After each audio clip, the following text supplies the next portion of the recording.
I've always been interested in contributing to open source projects. What's a good way to get started? Love that question because there's so many good ways to get started. You could get started by just helping triage issues. So many open source projects have issues where the maintainers, they don't know if it's a real bug or not. A lot of repositories also have what are called good first issues. Home Assistant is this cool open source org. In Home Assistant, look at that. They have 2.9K issues. Do you see that? They have so many labels. That's amazing. Good first issue. Aha! They've already got some here where it's like, this is a good first issue for you to take on and fix. And also generally just thinking, what are some projects that I use, that I care about, that I might be able to help with?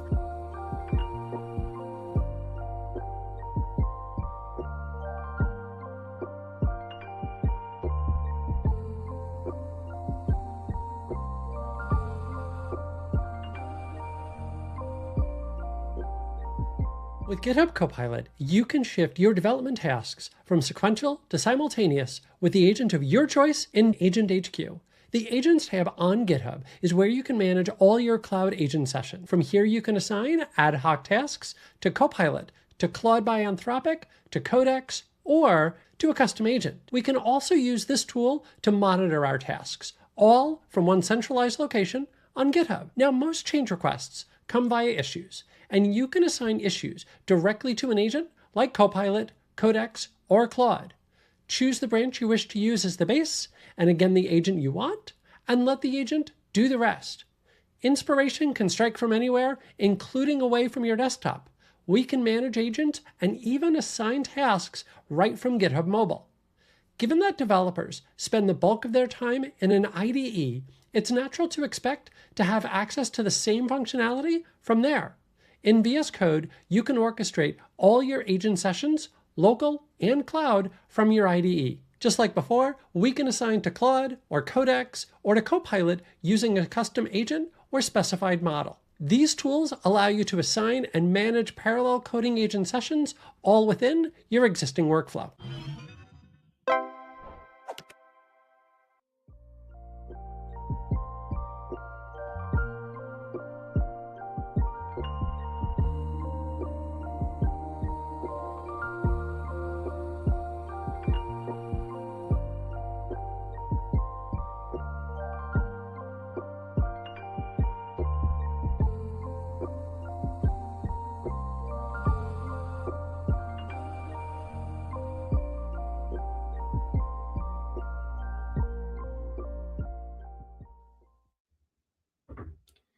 Hello, everyone. Good morning, good afternoon, good evening, wherever you're joining us from. Welcome.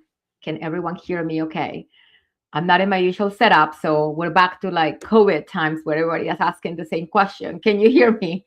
Let me know in the chat, please. Hey, hello, Cassidy. Hello, Marianne. Hello, Sam. Welcome. Let me know where you're joining from. I'm thrilled to be here again, this time in English. We already had a stream earlier today. And there's another one after this. I want you to stay put and join Cassidy for a Robert Duck Thursday. Very fun streams. But today, I'm super excited because we're going to walk through something that only became possible a few months ago. If you remember back during GitHub Universe, GitHub announced Agent HQ, which is not really a feature, but more a shift in how we think about agents in web development. So sort of a simple idea, but a very powerful one. Your agents should not be bolted on. They should work the way they already work. And this is why GitHub made agents very native to your developer workflows. We have now mission control, where you can see your agent orchestration happening in real time, and you don't have to context switch.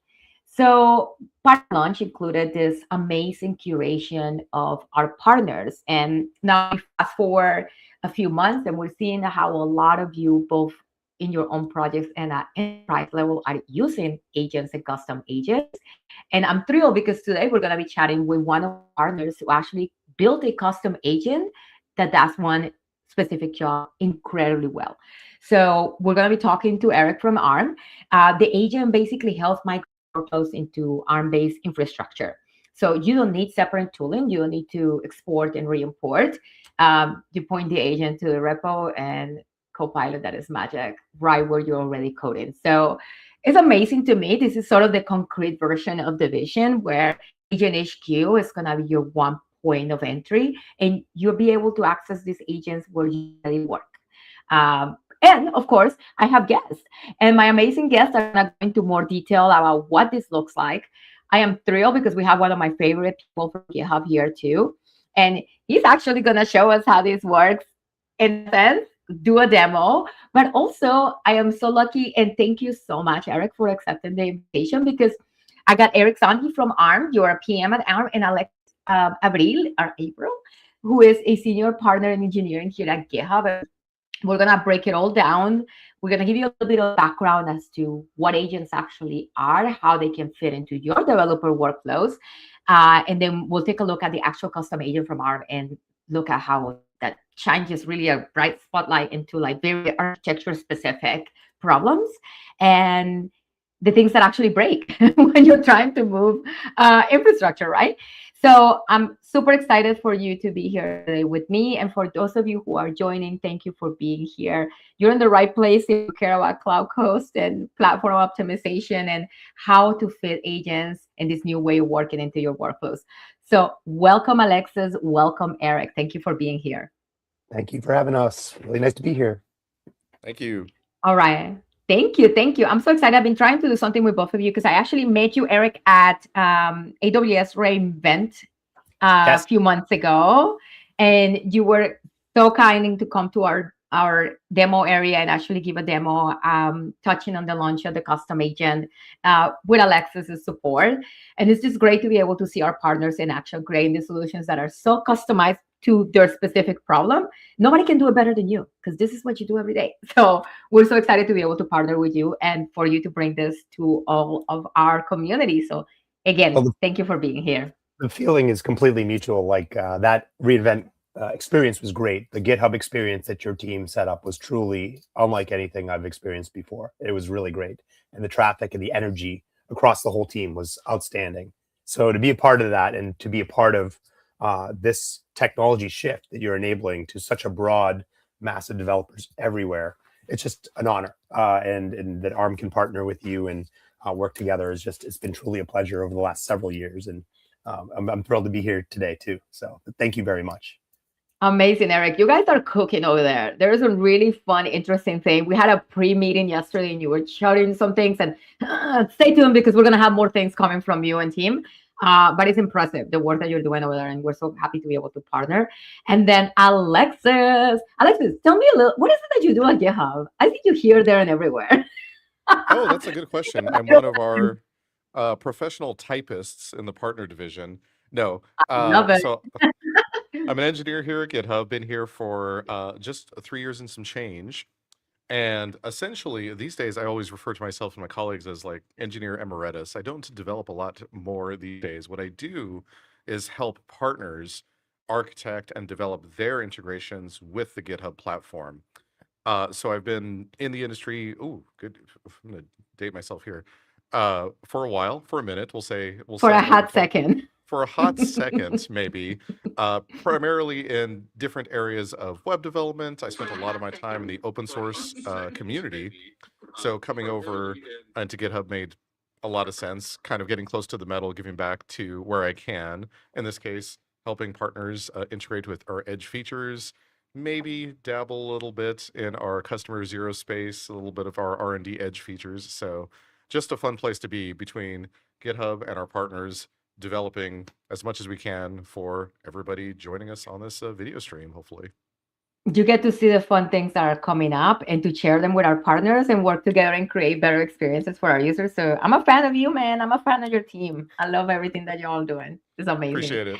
Appreciate it. All right, well, let's get into it. So first of all, Alexis, we're going to assume no knowledge here. So let's say I just joined the stream and I'm like, what in the world is an agent? So I'd love for you to give us an overview of what it is, what are we talking about here, and then we can move on to the parts of it, the components of it, and then Eric, you can talk a bit about how this agent was created specific for Arm migrations. So I'm going to let you take it away, Alexis. Let me know if you want me to share your screen. Yeah, no worries. Thank you, folks. Thank you, people tuning in too. So great call out. Let's define a few things, as terms are commonly used in different ways depending on which crowd of people you're speaking to at the moment. So when we're typically talking about agents, we're typically talking about the combination of context, maybe prompting, and a model, essentially, and an interface. Like all of that together is an agent, so to speak, for purposes of this conversation. So when we refer to something like Copilot, maybe you're in Copilot chat, you're in Copilot chat VS Code, you're in an area of github.com, maybe you're using a Copilot coding agent to, hey, create a hello world app for me. Those are what essentially refer to as like agentic workflows. You're doing something with an agent to accomplish a task. Where custom agents come into play is when you want to refine those tasks, maybe in a repeatable pattern. Maybe that's a poor way of defining that, but what we're essentially talking about, if you're looking for things in reference during this broadcast, the context window problem is one of the things we're trying to solve. So any AI models, agents, etc., we're all essentially bottlenecked on how large of a string, how much content we can squeeze into each request. So what we like to do is refine that as much as possible before we make these requests. Custom agents is one of the areas we can do that. For example, and you know what? Let's have some fun here. I'm going to share my screen. Give me Cool. a moment to click this button here, and there we go. Share. And Let's I will see. see if I can walk and chew bubble gum at the same time here. So, okay, that is. Let's wait for that. There we are. Perfect. All right, let me make this a little bit larger just in case folks such as myself who have vision impediments can read the text. Okay. Thank you. Really quickly too, what you're going to see here is this is just the CLI. I'm using a this is just the ZSHL on Mac, and I'm using the Copilot CLI that you're going to see here. So if you're not familiar with the Copilot CLI, go check that out. That is open and available to use to the public. But that'll be my interface of choice for all of this. Okay, let's have some fun. So let me fire this up. If you're making some kind of agentic request, in this case to Copilot, I'm using Claude Opus 4.5 for this particular model, nothing else. This is just default out of the box. And I make some type of request.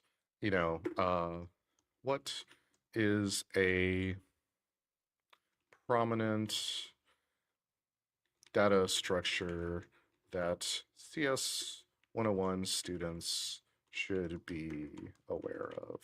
Okay, we're just going to ask a simple CS question, and it'll come back with something, I assume, like arrays or pointers. Ooh, okay, cool, nice. So, cool, we have some basic interaction with our Copilot in this case on this particular model.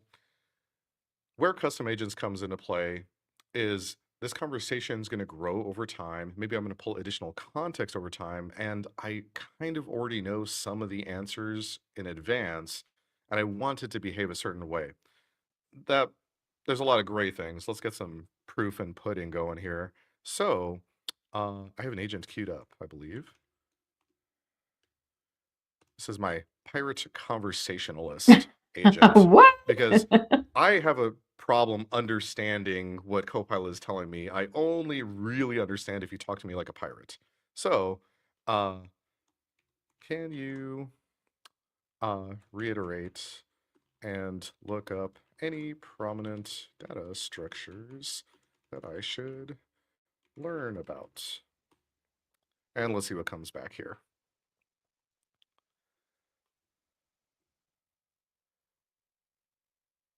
Oh, interesting. Agent, did I not switch? Current. Oh, yeah.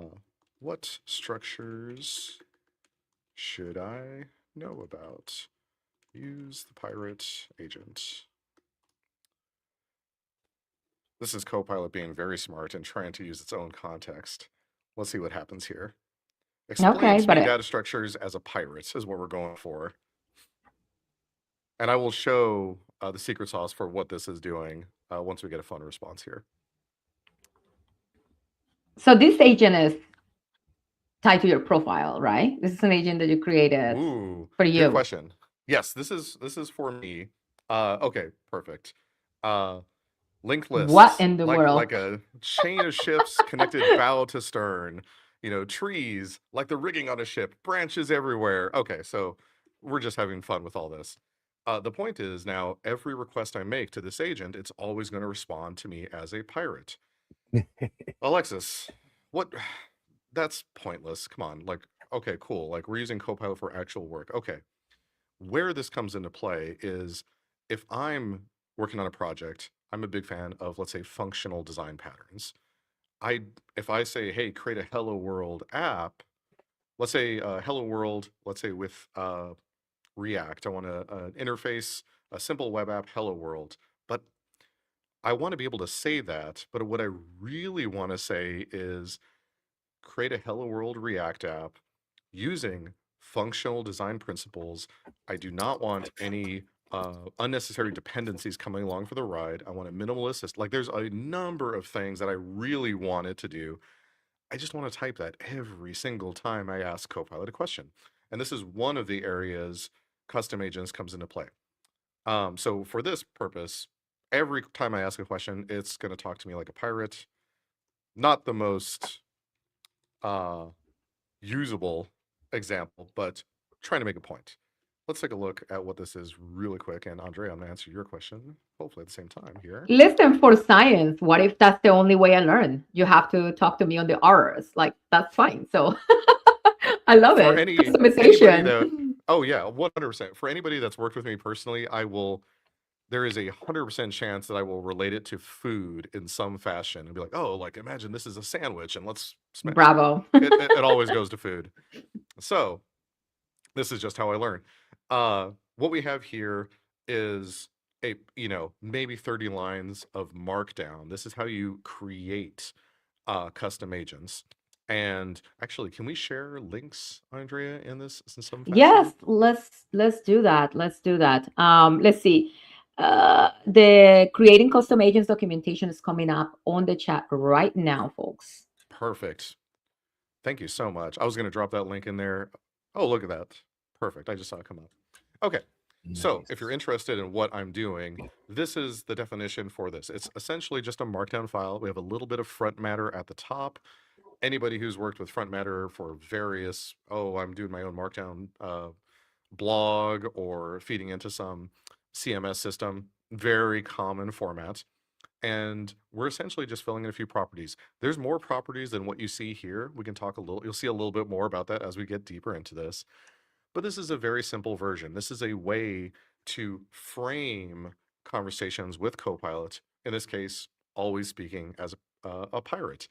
But you can give it instructions to say, here's what you can do, here's what you should avoid, here's the most important thing you should think about, and so on and so forth in various areas of your software development lifecycle. So let's do some real world examples. Let's get on. To answer your question, Andrea, earlier, is this local to me? Yes. For this, this particular custom agent is something I keep on my system. Generally, in my day-to-day, I have a ton of custom agents that I just keep local to me to help me with various tasks. There's different areas in GitHub where you can store custom agents. You can store them on the repo. Hey, this is a custom agent specific for this project. I do a lot of stuff on my local machine where I'm going to do it across all projects. Functional developer agent. I will use that in a number of projects and a number of different organizations. Maybe I'm contributing to open source tomorrow or writing something for GitHub tomorrow. That's an agent that will help me across the board. So I kind of keep the one on my machine. There is agents you can store at the organizational level. Hey, here is a standard documentation agent that everybody at, Contoso Incorporated, our fictional enterprise, everybody stores documentation and writes it the same way and is going to use these tools. So here's a custom agent that is available to all employees of Contoso Incorporated. So there's a number of different places that Copilot will look for custom agents, depending on your interface. Okay. I don't know how to write a custom agent. I mean, Andrea was so kind. She just listed the documentation. I lost the link. The browser doesn't even work. I don't even know how to do this. So I'm lost. I'm just going to use Copilot to help me again. Ha. So I would like to write a custom, let's be specific, a Copilot custom agent for GitHub and store it in locally Copilot agents. This agent should be focused on reading the working directory and only producing mermaid charts, diagrams in Markdown. Markdown. The docs for creating custom agents are here. Boop. Please follow these docs strictly. I think that sounds. I'm loving the guardrails you're giving it. Yeah. Yeah, I love this. Yeah. I am very protective. It's good. Good observation. All right. So we're gonna let Copilot think about this. I like the CLI too, because you get to see in github.com, you see this output as well. It's in different surface areas. You typically go to an actions run and you'll see the workflow there. I like the CLI because it's all up front and I can just work through it. So it's going I'm to already do missing the this. pirate speak, I will say. So I think you should just put that in by default. By default, it's pirate speak. And then, we can disable it if we want, but who would disable the pirate speak? Yeah, no. It's a great call out. We just keep it permanent on pirate. So this is when we talk about agentic workflows, this is a good example here. There's a lot of back and forth between the user and the agent, and that is what makes this either agentic or like it could be the agent talking to other agents, deciding on its own, going through a loop, or interacting from the user. In this case, it's asking me like, hey, do you want to run this command? I'm going to say no. We already saw that directory exists, so I'm just going to tell Copilot it's cool. Nope. This directory already exists. Let's make the file. Okay. So you get a little bit of live providing the guardrails for Copilot as we go through this. Okay, there's our diagrammer agent, and that looks like a good place. And here's the file it's about to create. So I'm going to say that looks good. And we can read it here in a second very quickly. Sweet. Okay. So that's it. It's created the agent already. That's a great question. I have no idea what it did. Let's go see. Okay. So here is what was produced by Copilot. You can see it follows the same front matter format. This went out. So Copilot essentially went out to its own Copilot docs, found the format of what is supposed to be in a custom agent, read my prompt and said, okay, this is what the user is asking for, and kind of smashed it all together. It also added some tools. This is a new property. It's like, okay, you probably need a few tools to make this agent function properly. So it's adding that as well.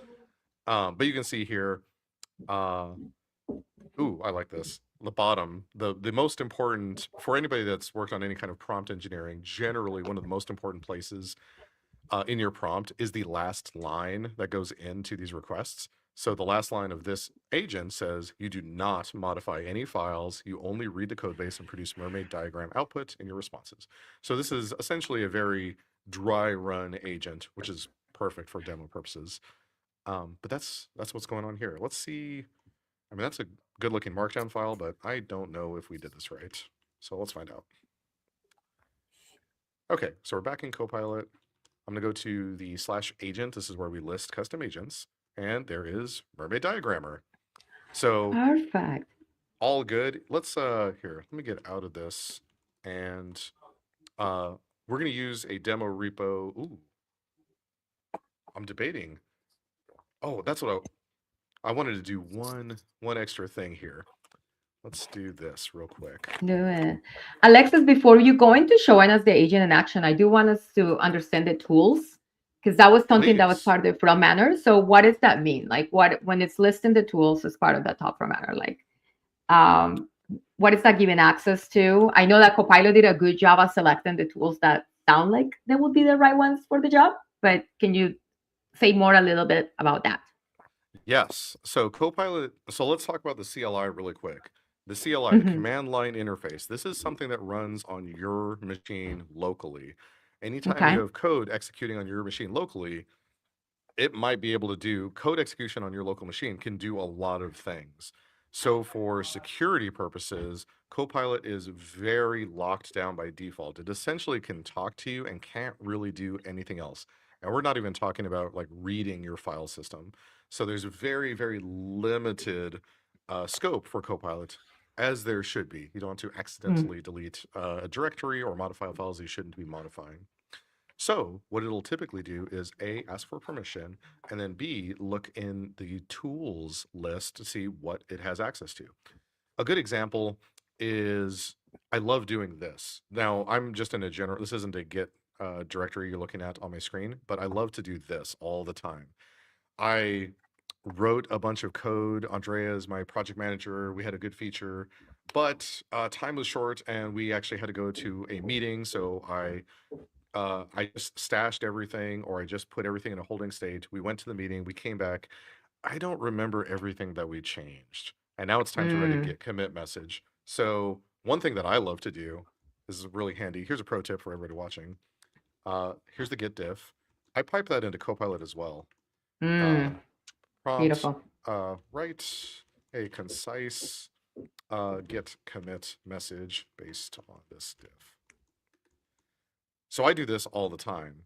I do this so often that you can have a custom agent do this stuff for you too. Now for this on a Mac, generally, you can pipe things into pb copy. So I could do git diff pb copy.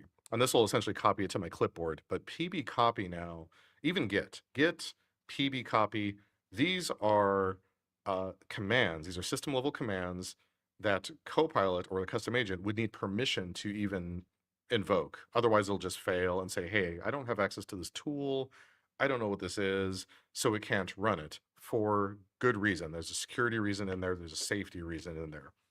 But I know what this does. It's just going to copy something to the clipboard. I know what this is being used for. So now I'm in the driver's seat. So for my custom agent, I could say, hey, in the tools array, this custom agent should be allowed to use pb copy or sed or grep or whatever else you need it to do to execute what that tool is supposed to do. So you can be very explicit in the boundaries your custom agent is allowed to reach into, if that makes sense.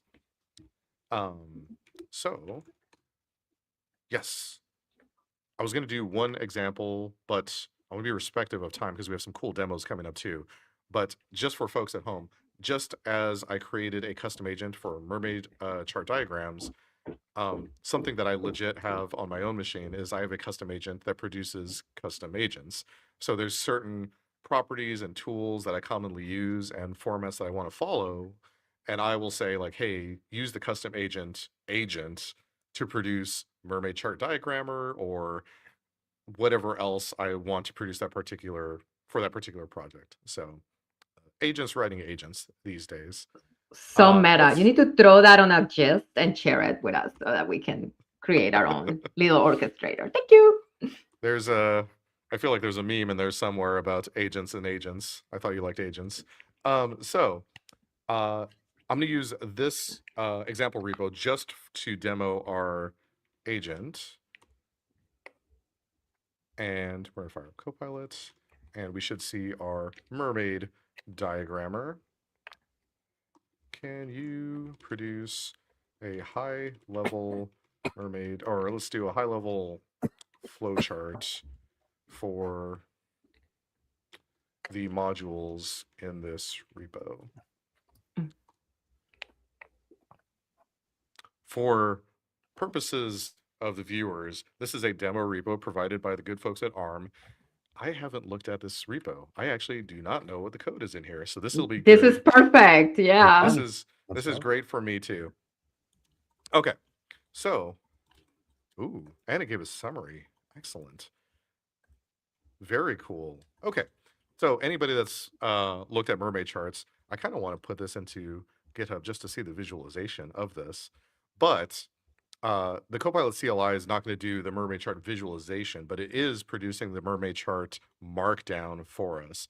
So essentially, I could copy paste this into maybe a GitHub issue or a discussion. Hey, Andrea, who's my product manager, here's this new project we're working on ARM with, and here's essentially the breakdown of modules that we're going to be working on together with. So there's a nice visual representation of this project with, I don't know, what it took us about 30 seconds of investment to put this all together with copious amounts of talking in between. So generally, this is where I find Copilot, specifically the Copilot CLI and custom agents, just accelerates my workflow day to day. So I love these things.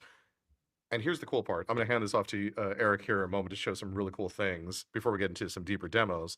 But we haven't even, this is basic custom agents. This is just custom agents managing context. We haven't spoken about tooling or MCP bringing additional context. There's a lot of power here with custom agents. Mostly, if there's any takeaway from my section here of this presentation, is just that there's the capacity for this additional extensibility. So with that, I will stop talking. I'm going to pass this over to my colleague Eric, and I'm going to hop over into the comments to answer any questions if those come in as well as we're speaking. Amazing. Thank you, Alexis. And folks, please feel free to ask Alexis any and all questions. I hope we get to see how the MCP can integrate into the agent later on. But Eric, you're a PM at ARM, and please tell us a little bit about why you built this custom agent and how ARM is thinking about integrating this in part of the way that developers work. If you can walk us through it, I think you have a shared screen as well.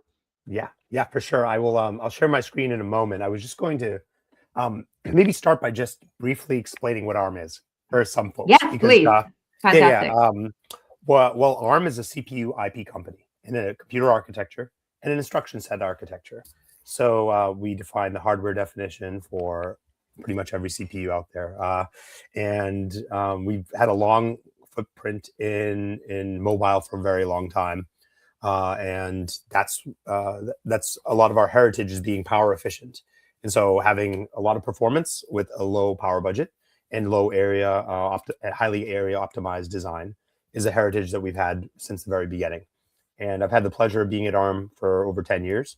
And I've had the pleasure of watching ARM grow into new markets and the data center and the cloud over about a little over 8 years, where AWS worked with us in our CPU design and our Neoverse CPU design for servers, and created the Graviton line of servers. And it's just been really amazing to watch now 5 generations of Graviton be deployed, and just the growth and a new value proposition in the data center to show up. So what the main benefits for our servers is that they offer some of the best price performance, and in Amazon EC2, it supports just a broad array of workloads, and many of the managed services AWS provide run on Graviton because of the price performance.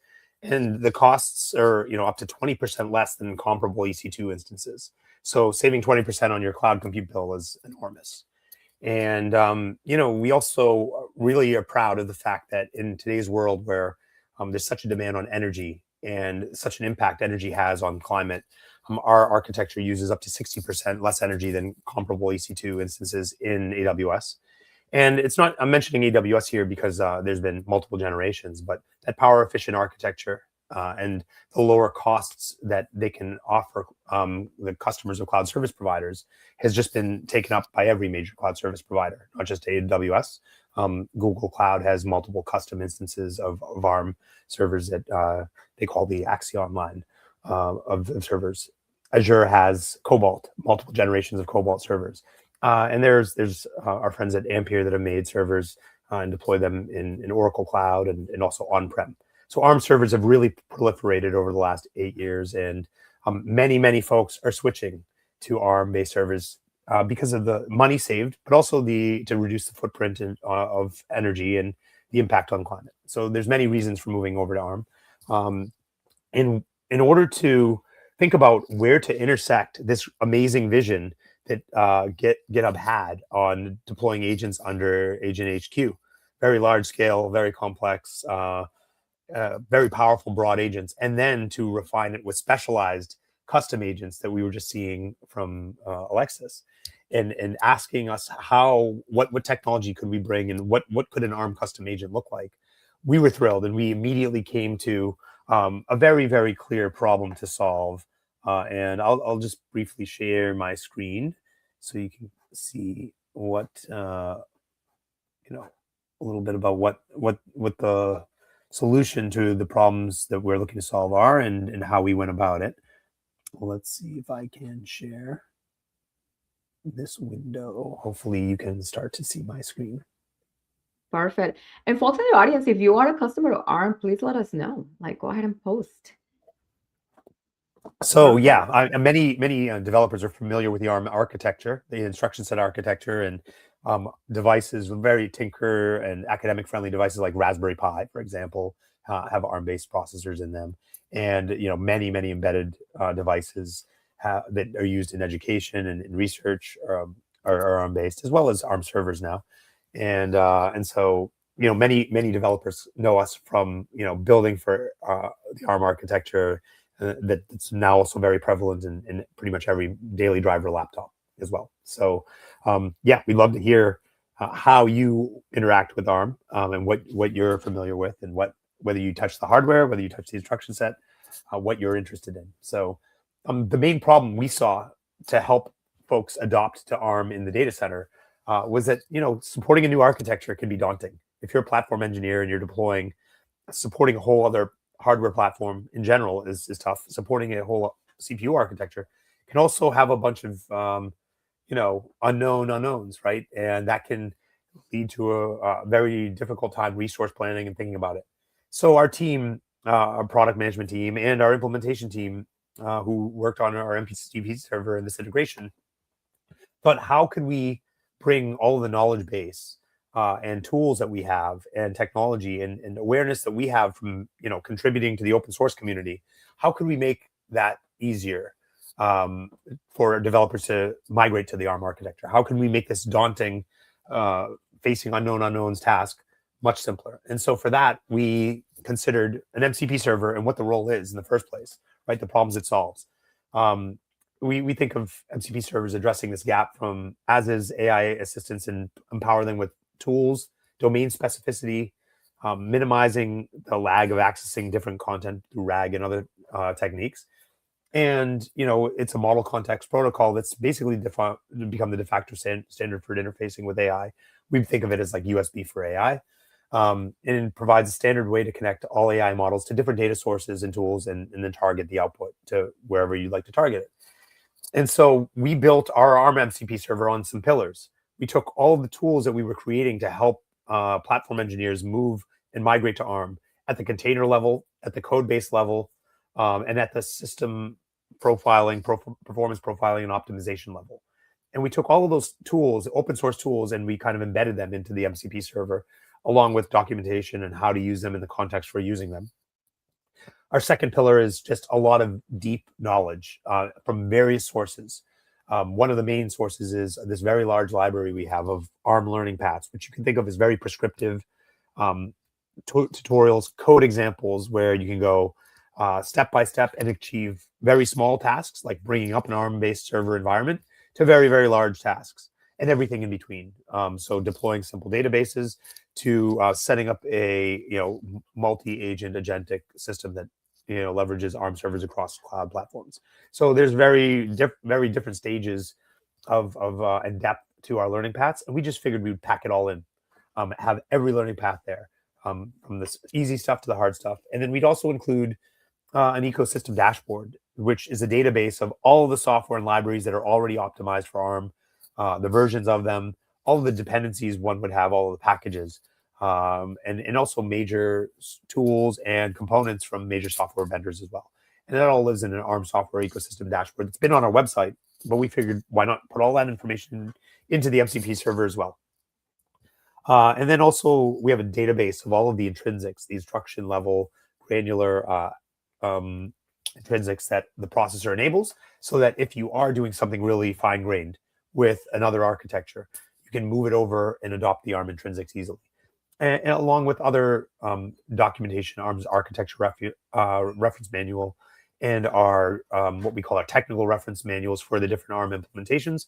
All of those guides, which are publicly available, are just loaded into the MCP server as well. So with that second pillar, we moved on to the third pillar, which were these really optimized prompts for doing some really specific tasks that are very common in a migration. The first one is looking at your code base, looking at what code is architecture specific from x86 or something else, and moving it over to ARM. So just doing this really high level, tedious task to do manually. So looking at it at a high level at the code base, and then going into every file of code that might touch the hardware or instruction set architecture, or anything else that's low level. And the other thing we did was scan containers, check for x86 dependencies, build flags, etc., and move that over to the ARM architecture equivalent, so you can build really easy and scan your container and make your container multi-architecture. And just solving these two really specific, but also somewhat broad and very common tasks, we thought would get us the most bang for the buck with creating an MCP server. And we packed that into a developer experience that involves that targets any Linux cloud-based developer and helps them really understand their code base better and what might need to move over to actually doing some of the work to move their code base and containers over to ARM. We wanted it to be accessible. We wanted it to be integrated with every developer environment that is agentic. And we thought the real keys to being accessible was being part of the GitHub developer experience, especially this multi-environment, agent HQ-driven framework that would also expand to support a whole ecosystem of specialized custom agents. Being part of that ecosystem is amazing.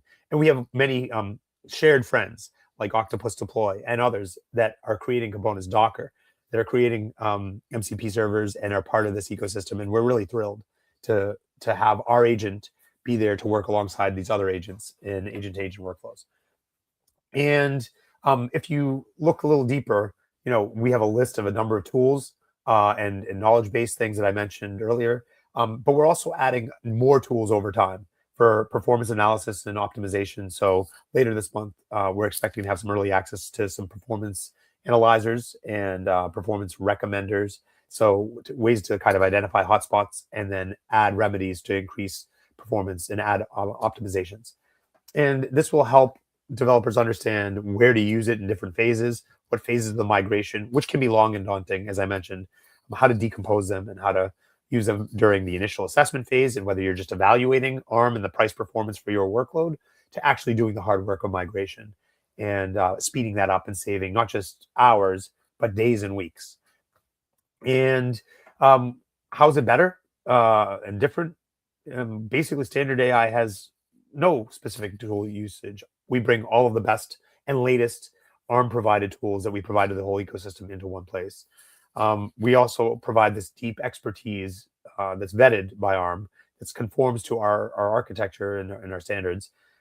We provide a unified flow to the AI assistants, continuously update our knowledge base, and we make sure that we provide all the reports on the work that we've done. So you don't need to assess the migration after the fact, right? You can kind of assess as you go. You can be a human in the loop looking at all the changes, which is also another wonderful part of just the GitHub's Actions workflow and intersecting that very well-known, very robust workflow with agentic special purpose migration assistant. And we have a number of integrations that we're really proud of. So making sure we're in the MCP registry, making sure we're embedded in the other MCP-based toolkits that are there. But this one on the lower left is the most near and dear to our heart, right? Where we made a special cloud migration assistant that's embedded directly in as a custom agent. And we had that available on day one of GitHub Universe. We were really thrilled to be invited to participate and solve this problem for developers everywhere. So with that, I mean, Alexis, shall we go ahead and show how this tool works? Let's see it. Yes, let's see it. Thank you so much for all that background, though, Eric. I think that was very helpful for folks who are thinking, like, how does that fit in? Like, and should I use it? Should I care? So thank you for that. Alexis, show us what this looks like. Let's do it. All right. So we have our ARM migration example. This is a code base primarily based for x86 chips. Now we're Contoso Incorporated is chosen. Like, okay, we're going to migrate over to ARM infrastructure. Where are the gaps? Like, how do we get from point A to point B? So this is using the awesome Copilot ARM migration agent. And we're just going to fire up Copilot. We're going to do it from the CLI once again. I love the And this repo name, by the time- way. It's excellent. And I love that you put all of your ecosystem's agents there. It's just a one-stop shop, and it is awesome. So, kudos. Oh yeah. No, our product team is pretty good at putting this together. Okay, so we've switched over to the ARM migration agent. I'm still going to use Claude Opus 4.5 for this. And yeah, let's see where we start. Can you migrate this code base from x86 to ARM modules and make any recommended changes? We'll see what that comes back with. That was a very general prompt. Sounds pretty big and meaty. Like if you told me to go do that, I'd be a little bit worried. Yeah, and this is a great place for AI to even just accelerate to start. Maybe I'm just trying to find the gaps. I need to go through this anyways, but this is a really good like spot check for everything. So again, big fan of CLI. Kudos to my colleagues over in the CLI team Yes. for how the output and the interface, how this functions here. So we got a few things here. Okay, so we got some Docker file changes. You know what? I'm going to approve all file operations. This is in this particular repo for this session, and we're going to say, go for it. And you can see what it's, as it's thinking, the decisions it's trying to make. It's all being documented here in the CLI. And we'll just let that run. In the meantime, all this is thinking too. Let's say, okay, it's chewing on a medium or a large size code base. It's trying to figure things out. Maybe I left and I went to go get a cup of coffee and I came back. This is where Copilot, even in that sense, can go back and say, okay, here's the changes we've made and let me summarize them for you. All right, it is going through the entire code base here. Now, what this is doing, so we mentioned what is an agent composed of? Okay, it's composed of the model. We know we're using Claude Opus 4.5 for this one. The agent itself is Copilot, so it's bringing it all together. Context is coming from GitHub itself, from this repo, but how does it make the decisions? Like, okay, what's good, what's not good? And this is where, because the custom agent has a set of MCP tools defined, namely the Arm MCP server, it is reaching out. It knows, like, okay, I've reached this decision. Which way do I go here? Well, here's this tool I can invoke, and ARM is the authority on, does this work on ARM? So we can just ask. And that is where the MCP tooling comes into play. Let's see here. Ooh, build the benchmark. Okay. This is getting spicy. It's not just migrating. It's jogging alone. It's gonna see if this is like even good. Now it's doing performance checking. Awesome. Little test of the build on the Mac. I like that. Yeah, this is good. This is going deep. And this is where for folks watching, when you're choosing how you develop or use your agents, I will typically choose like, hey, here's my custom agent, here's my interface that I primarily use, here's the model that's good for this task. So different models can lean into strengths of various tasks. Let's see here. Oh, so looks like we got a we're little done. summary of It work gave us a on it. little summary. But like I said, we didn't read this. We were getting coffee this whole time. I have no idea what happened. So but before we explore that scenario, we can scroll up a little bit on this. So it looks like it changed a number of files. It's giving you the breakdown of what was changed, why it was changed, and some nice benefits. I didn't actually expect it to do any benchmarking in this run, but that was a nice little fun aside. So Okay, we had a bunch of changed files as a result. I don't know what happened. Coffee. And we're going to pipe this into Copilot. Again, just the CLI. Write a concise git commit message for, oh, let's add it first.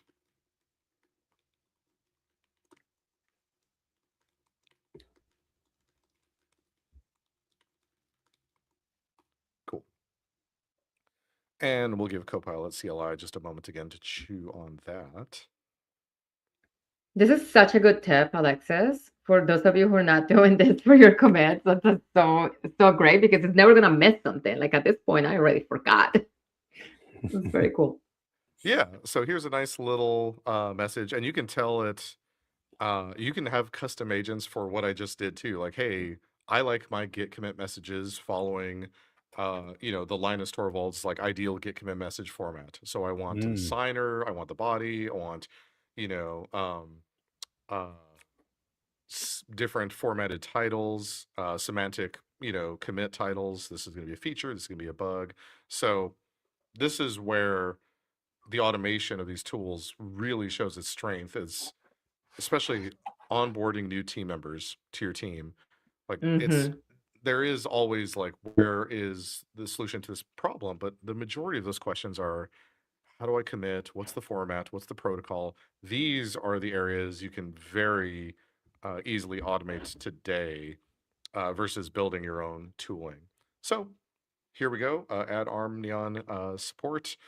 This is from the original x86 code base.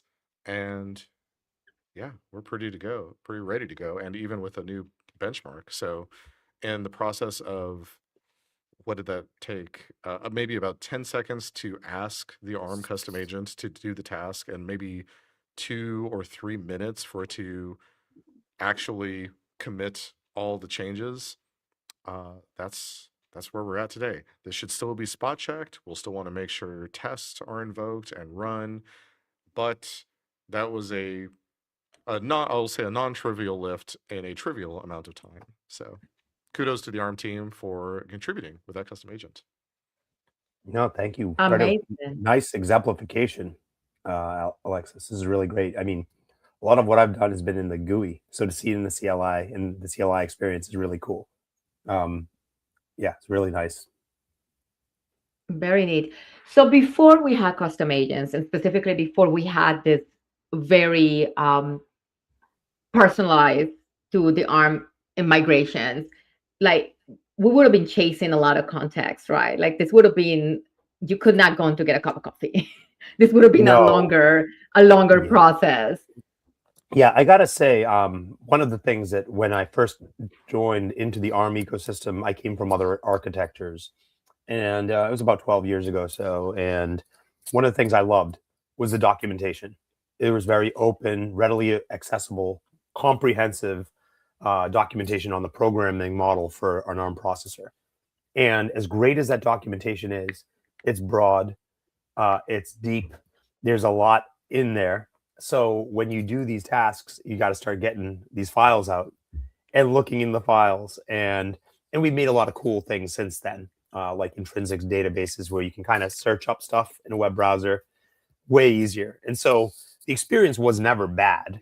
It was very, a lot of comprehensive, rich content to work from. So the developer experience on Arm has always been, always had the right tools, but this is just so game changing, where you don't have to, even within the course of like doing a task like migration, switch context from thinking about your build system to thinking about the architecture specifics. There's so much involved that it's so technical, and even with great documentation, there's so much context switching that you need to do to think about a migration and wrap your head around it.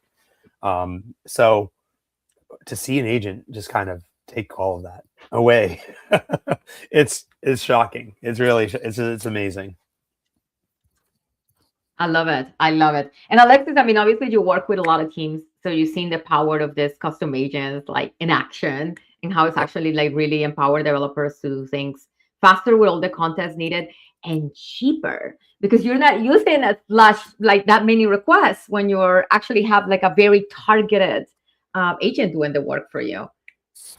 Exactly. Yeah, 100%. So actually, Andrea, if you want to, I just shared another Yeah, screen let's with take a folks. look. Perfect. So exactly, depending on what problem you're trying to solve, these are the partners that just went with us to launch. This was at our GitHub Universe conference last year. So all the logos you see on the screen, let me blow this up for folks on the stream. Make that a little bit more readable. All of these and more are available in the awesome Copilot repo, but please, like, feel free, use these as templates, build your own custom agents. Andrea, you very accurately and concisely described the problem we're trying to solve with this is, yes, can Copilot help me resolve an issue faster? Yes, but maybe there's a number of prompts it takes me to get from point A to point B. But if I have a custom agent already developed, either my own custom agent, a partner's custom agent to solve a specific problem, well, there's going to be less prompting, which means less compute need to be required and less time to complete all these tasks. So all in all, it's acceleration upon acceleration now just to solve those tasks. So great call out. That's amazing. And look at all these partners. So this was just from the launch, right? Like I think now there might be some newer additions to custom agents. So if I'm an organization that I'm watching this and I'm thinking, you know what, I could do this. I could create a custom agent for my X, Y, or Z. Like, how do folks do that, Alexis? If you're an organization that you want to join, yes, please. So first off, if you're another organization developing anything with GitHub and you're interested in just knowing more or how to integrate with us, reach out to us. The github.com partners is an area of our website, and there's a number of partner programs. So my team were referred to as the GitHub Technical Partner Program. This is for folks such as Arm and all the other folks you see on this logo slide here. So if you're a partner looking to develop on GitHub, this is where you're going to have perhaps additional support on how you develop these integrations. We're going to develop these integrations together with GitHub and your firm, or even how do we go to launch. You're going to be in the room, so to speak, as we're ideating for that closer tighter product feedback loop, and maybe even getting that customer zero kind of test phase for what you're looking to develop, what problems you're trying to solve. So please don't hesitate to reach out to us at github.com/partners. Perfect. Perfect. This has been so informational. Like I've been playing along with creating my own custom agents for my very own like fun and tasks that, but I think this is opening up like a whole different scenario for me, thinking about, I was looking at my own personal tooling, but not the other tools that I could be using to bring and empower like the agents to actually do things for me. So that's very cool. Like you broaden the scope for us big time. And Eric, Arm is a terrific partner. I want to share my screen quickly so that I can show, because I think you have an amazing resource that I love to share with the community. There is an Arm developer website where, let me prop it up on the screen, but there is actually sort of a learning path that you have. And folks can go here and just kind of go through this at your own time, and sort of that'll help you get a deeper understanding of how the MCP server works in the context of Arm. And then when you use the agent, you even, you have like the whole enchilada, like I said. You understand how it works, and you understand how powerful the agent is, and calling these tools and accessing everything that the MCP server has to offer. So I dropped the link to the actual course there. It's free. Go for it. Use it. And then if you happen to be in any of these awesome places, there's a ton of global events that the Arm community and the Arm awesome folks like you, Eric, put on. You're going to different conferences.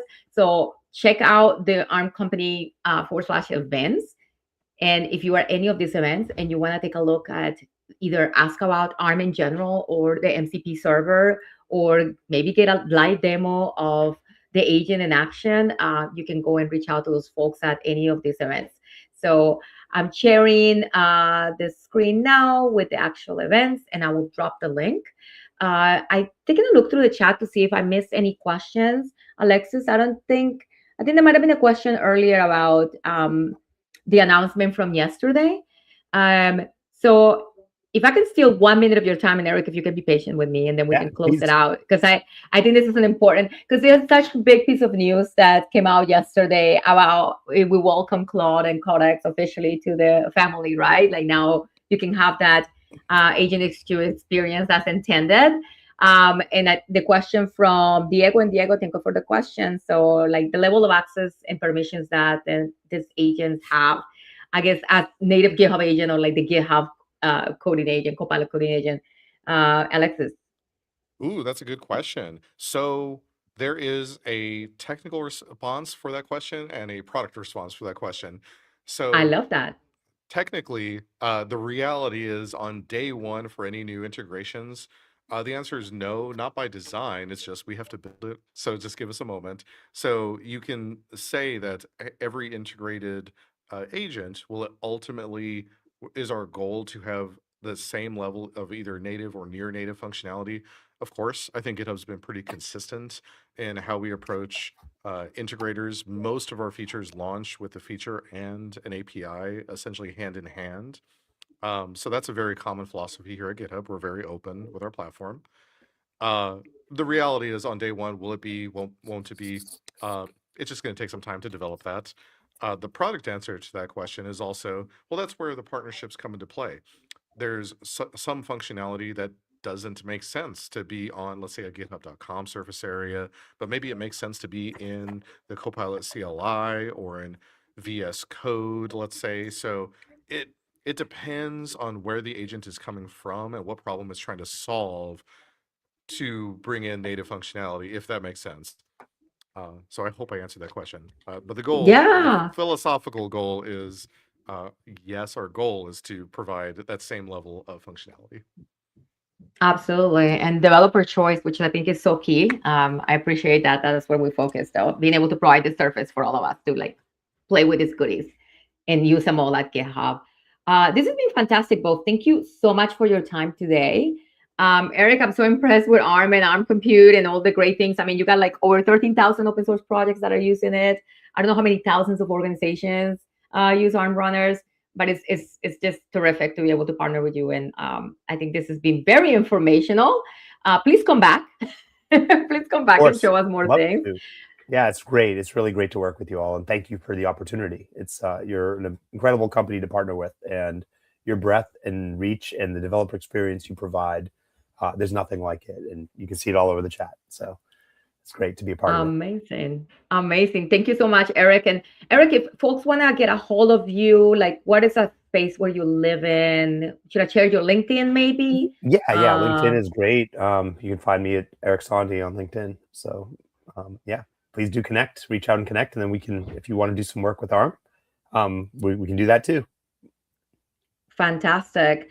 And Alexis, this has been a treat. You don't even know what you did by saying yes to this invitation.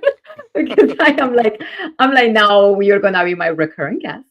No, but thank you so much, because you get to see such a different side of things than I do. So I really appreciate you coming on and speaking, about the fun things, the serious things, and then also showing how this works under the hood. So thank you so much. Happy to be here. And same question to you. Where do you live? Are you on LinkedIn? Is there any place where folks, if they want to, I definitely share the pair partners site. So folks who are wanting to work with us in a different, like more official capacity, they can go ahead and log into the platform. But is it okay if I share your LinkedIn as well so people can follow you? Of course, feel free. Share my LinkedIn, share my GitHub. Obviously, my GitHub profile is a good place to find me. Same name in both systems. And yeah, happy to reach out and speak to wherever I can. I do frequent various meetups as I travel. So hopefully, if you catch me at a conference or at a meetup in person, feel free, tag me. We'll have a conversation, generally near a coffee dispensing unit, and all good. I like that. Thank you so much for you. This has been absolutely delightful. I learned a lot. It was great to see like the inside of the agent and see how easy it is to create your custom agents. Like that was just perfection. So I appreciate you both. Have a great rest of your day. And thank you so much to everyone who joined. Thank you. Thank you. Cheers. All right. I'm going to leave you with a fun video. Let's see. We're going to close it out with this one. What is this? My favorite CLI. Here it goes. Have a great rest of your day. Thank you for your community. We'll see you next time.